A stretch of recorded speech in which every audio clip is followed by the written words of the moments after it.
RG Kar medical college এবং হাসপাতালের কর্মরত তরুণী চিকিৎসকের উপর হয়ে যাওয়া অত্যাচার এবং নির্মমতার প্রতিবাদে পাড়ায় এবার বয়কট করল রাখি বন্ধন উৎসব। দোষীরা শাস্তি না পেলে হবে না কোনো রাখি বন্ধন উৎসব, এমনটাই দাবি করছে প্রতিবেশীরা। সোদপুর নাটাগড়ের এক বাসিন্দা ছিলেন নিহত এই তরুণ চিকিৎসক।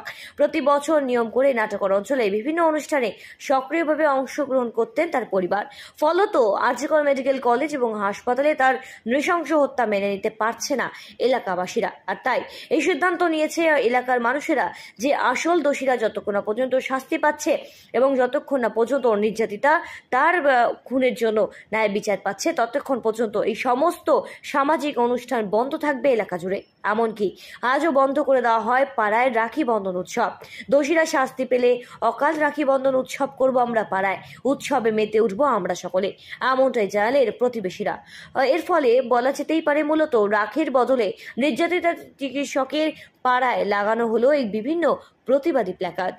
তবে একটাই আওয়াজ, দোষীদের শাস্তির দাবি, বিচার চাই। এই এলাকাটা বলতে আজকে আমরা যেই কারণে লাগাচ্ছি, সারা পশ্চিমবাংলা সারা ভারতবর্ষ যেই কারণে যেই জাস্টিসের জন্য তার পাড়া, সেই বোনটার পাড়া, তাদের সেই বোনটার দাদারা, আমরা সবাই দাদা ভাই, আমাদের বড় রাখি বন্ধন উৎসব হতো। দেখুন এই গ্রাউন্ডে বড় রাখি বন্ধন, এবং সে কন্ট্রিবিউট করতো, সে সাথে থাকতো, সে আজকে নেই। তার জাস্টিসের জন্য তার প্রতিবাদ আমরা দেখুন আমাদের কারো হাতে দেখতে পাবেন না, আমরা আজকে রাখি বন্ধন উৎসবের মধ্যে নেই।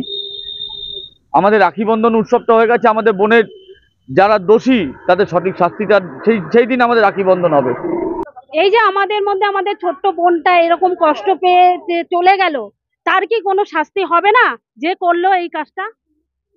তার না, যারা যারা এর মধ্যে অনেক মাথা আছে, অনেক বড় বড় মাথা আছে, সেই মাথাগুলো কি ধরা পড়বে না? এই কারণে কি বন্ধ? হ্যাঁ, সেই কারণেই বন্ধ রাখি উৎসব। শুধু রাখি উৎসব না, যতদিন ধরে না ধরা পড়বে ততদিন কোনো উৎসবই এখানে হবে না।